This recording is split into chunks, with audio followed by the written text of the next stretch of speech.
Hello YouTube, I am Keith of Cutlass Board Games, long-time Clocktower player and storyteller. I spent a lot of time in the playtesting in the Sydney group, in having a look at a lot of the experimental characters and playing with them. And I'm the reason why the Fangu text specifies that you can't swap with a dead outsider now.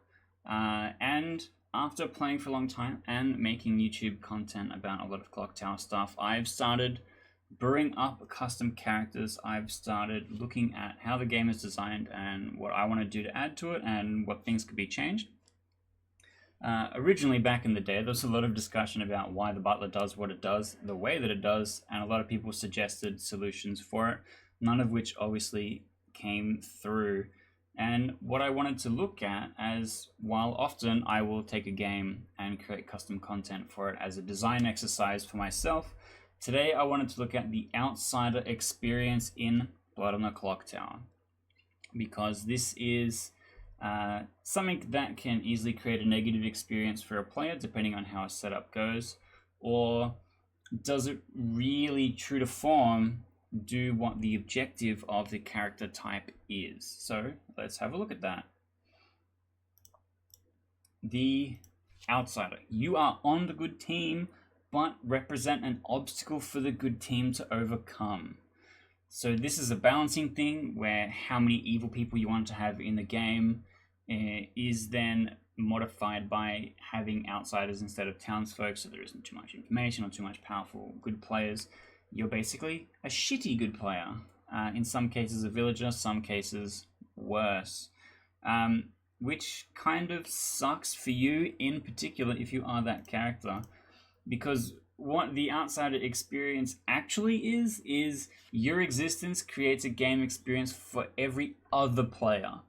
You're just a piece of the puzzle that impacts somebody else's gameplay experience. You're very rarely actively doing something. And I want to go through some kind of examples of this. The Recluse, the #1 suicide risk character on Trouble Brewing, where if you don't volunteer and get yourself executed on the first day, you're evil and should be executed immediately when this is revealed. Which is really unfun if you pull the Recluse out of the bag. Other players interacting with your information and you in the game is also really awkward. And then next, let's have a look at the Saint, where you have no information you can contribute to the town. You have no way of proving yourself unless if there is a librarian that's just learned about you, which is rare. And then you just get to be anxious about being executed the entire game. And when you're a player that reads as evil, often pulls this character out of the bag, you're probably going to have a bad time. Next, the Drunk, where you get to LARP as a townsfolk until the Grimoire reveal. I know a lot of these things read as the character is bad or this is a negative thing about it, but I'm trying to point out the worst part of an experience, and I'm not saying specifically that the whole experience is bad, because I will get to the other side of the coin in a second. But next we have the Lunatic, where you either spend the game thinking you are a fun character or immediately know that you are a villager. Because the Lunatic is really hard to run, and some players that are really, really smart can figure it out straight away, go from being excited about being the demon to knowing that you actually have no impact on the game whatsoever. However, we'll come back to that one later. And then the last category of outsider, which is just please don't die the experience. In Sex and Violence, as an outsider, you're just crossing your fingers that you are not executed, or else everyone is mad at you, and also the game gets harder for your team. Which is really tough, and I don't know that that's fun in any way. However, there is upsides, which we'll get to in a second. I know I just blasted the Lunatic, but the Lunatic is the best outsider, and here's why. First of all, it successfully creates an obstacle, which is a good player playing for the evil team. However, it has the additional upside, which is relevant because you're on the good team. You should create an upside for your team, hopefully. The demon might think they are a lunatic and throw the game. And so this creates an interesting dynamic where not in play, this character has an impact. and that is kind of relevant to the experience as well. You don't specifically have to be the lunatic for it to be a fun character. It existing does enough on the script. So there's two things. Trying to solve the puzzle of are you the character you pulled out of the bag is fun. You go, is all of my information correct? Am I an empath of the two? Are both of my neighbors evil? Or am I the drunk? And trying to figure out which one character is the drunk is part of the puzzle solving and is part of the fun of the game. This is why the drunk is the #1 used outsider in Trouble Brewing, because it is the most fun outcome. You think that you're a townsfolk the entire time, but actually you have an extra puzzle to solve based on that, which is much more interactive. You feel like you have agency, you feel like you're interacting with the game. And then the next thing is the other kind. The good team solving the puzzle of an outsider betraying their team is fun. You'll see that the list of people on this category is really short. Of the politician, one of the new experimental characters, where if you are most responsible for your team losing, change alignments and win. And the Fangu, which when they hit an outsider, that outsider becomes the evil Fangu and the Fangu dies. Because then as an outsider, you're just kind of praying that you get to become a fun character instead of being an outsider. Now, what do we do about this? What kind of things can we change about the outsider experience to push it more into these two categories? We can change them so it's more likely the outsider is going to betray the team, whereas instead of the outsider just making information harder to solve, which is currently what they mostly do, being an outsider is an opportunity for the player that is the outsider to betray the good team and become evil, which I think is an easier way of doing it. And so I've come up with some ideas. First up is the Butler. The Butler is a hotly contested character for what it should actually do. The version that I like is not what's on the screen. The version that I like gives the evil team information, which is kind of like the Butler serving them up something, or like announcing a guest kind of a thing. But for this video, I thought that this would be a slightly better idea, because the Butler, with this text, if an evil player nominates you and you are not executed, become evil. Does a few things to the game. First of all, evil players knowing the Butler is on the script are going to be opportunistic and nominating more regularly. So characters like the Town Crier is more likely to catch a minion nominating.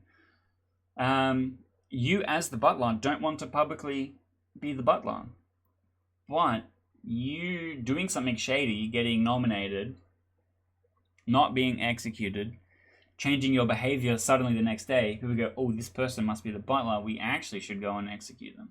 But they also don't have an ability, maybe. So like it also creates like a conviction of, oh wow, we actually just have to execute this person if we think they are the Butler. But the Butler themselves doesn't want to come out, doesn't want to be public about being an outsider, will probably lie about being a townsfolk, do something shady. If they then get nominated by an evil player, they learn that night that they've become evil. Big success. They still only know the one evil player, which is the person that nominated them. They don't receive like demon or minion information, but they learn one player, which is the person that nominated them. And I think that this is an interesting thing where it's like the good team receives the trade-off of, if they think a person is a Butler that has changed, they learn an evil player, everyone together, because they know who nominated is public information. And if someone is acting like a Butler, you can actually just lift onto the execution to try and get it to pass instead. And I think that that creates a more interesting experience, because the Butler is given opportunity, that the Butler sees an end goal for what they are trying to do, to maybe become evil, or guarantee that they are executed to stay good, depending on what team they think is going to win. And they basically get to choose what master they serve, which kind of fits in the original brief for the character, right? The Butler. Next is a character I created, and the inspiration from this is the imp targeting themselves and the Recluse becoming the good imp, which is technically, yes, possible, but not a thing that you should do. But the Turncoat basically is the epitome of the I become evil thing. If the demon is executed, you might become evil and become the demon. This is kind of the Scarlet Woman's ability. However, with the Turncoat, it's specifically executed. And the Turncoat obviously isn't going to be public about being their character. They're going to be hopefully waiting to become a demon. But also, as the storyteller, it saves the game from the demon being executed on the first day, or a player who is not very good at bluffing who pulls out the demon token, or a player who is new compared to the rest of the group pulls out the demon token, is found out and executed, and then a Turncoat becomes a demon without eating up a minion slot, so you can still have misinformation characters and stuff like that existing. And then the Turncoat then becomes the evil player. I think that wouldn't be too crazy, especially in those circumstances. And because it's a might, you don't have to make it happen. You can just end the game. You get to make a choice on where the game state is at. Is evil team going to lose on the first day? Probably Turncoat. Is the evil team going to lose on the last day? Probably not Turncoat. But the Turncoat player is like, oh, cool. I have an opportunity here where I can become the demon if I am gunning really hard to try and execute the demon. So the whole time they're playing like a good player, trying to find the demon and execute them, because they have the secret upside of, oh, I might become them if I am successful in finding it. Which I think is much more fun for an outsider, because they see what they can accomplish with their ability, rather than just being like, oh, you suck, everyone else hates you for being here. What are you doing? Also, don't die, but we want you to. Which can be tough. And then next one is a Recluse change. So the Recluse, original regular ability up front. You might register as evil and a minion or demon even if dead. Cool. Additional thing, if you are alive on the final day, become evil. So it's kind of like you turn into a minion if you survive the entire game, but it just basically says, please don't kill yourself. If you don't, here's a reward for it, which kind of solves the please get executed on the first day problem, but gives the Recluse opportunity. You register as evil the entire game. You have to survive all of this information coming out about you that makes you look evil, and if you make it to final day without being executed, you are rewarded by potentially swinging the votes on the final day and becoming evil. That could be the third alive evil player, so that the final day evil team wins immediately, or making it now an evil majority of the Recluse and the demon versus one townsfolk. And if you've convinced everyone that you were good up until this point, you now can either be publicly evil, you can do whatever you want to try and get yourself executed instead of the demon. And that, I think, is way more interactive and way more fun, where you're actually doing something. You have a goal, you have an upside, if you deal with your own downside. Instead of the town having an experience based on your character, you also get to play the game and have an experience based on your character, which I think is going to be better. And again, all of these characters are not changed to be balanced to fit into Trouble Brewing. Trouble Brewing is a fantastic experience because the goal is to teach new players how to play the game. And sometimes passive characters that don't do a lot is fine, because when people don't know the entire width of what their opportunities and what kind of choices and stuff they can make in a game, and how much impact they can have on a game just by talking, then it's fine for them to be passive and like kind of learning and watching and stuff like that. And this is why Trouble Brewing is good. Trouble Brewing is the most balanced script of all of them, because it has the least worst games. And to use those characters in other custom scripts, home brews, and more advanced stuff is where we want to be changing them to be looking at other different things. And these could be whole different characters with the same text. That's also fine. But this is just some ideas on how to change characters to create a better outsider experience for while you are looking at these more custom things. So if you are playing a game, you're not just having the exact same Trouble Brewing experience of I'm the empath sitting next to the Recluse, my information is bad, and the Recluse feels bad for existing sitting next to me. But we have one final mention. The one final mention is the Mutant. Currently, the way the mutant reads is just say nothing, don't claim a character, don't have to be anything, because if you do, you'll be executed, and that loses an execution from the good team. And sometimes, if it's particularly bad, can skip stuff like the juggler because the day ends immediately. With this change, at least it says you have to do something instead of you have to do nothing, or you can't do something. One of the problems with the Butler is says you can't do something. And you're like, okay, well, I don't have a trade-off where I'm doing something cool and extra. I just can't do something. I'm just less than a villager. With the mutant, it's like, well, you now have to pick a townsfolk, commit to it, be mad as that character forever, or you might be executed. Which I think aligns with an evil player claiming a townsfolk. Their information doesn't make any sense. They're doing their best to bluff it and be public about it. It's the same behavior pattern as the mutant. And we see this with advanced players playing the mutant versus beginner players playing the mutant, because when beginner players play the mutant, they are just silent. They'll just not claim a character. They'll say nothing.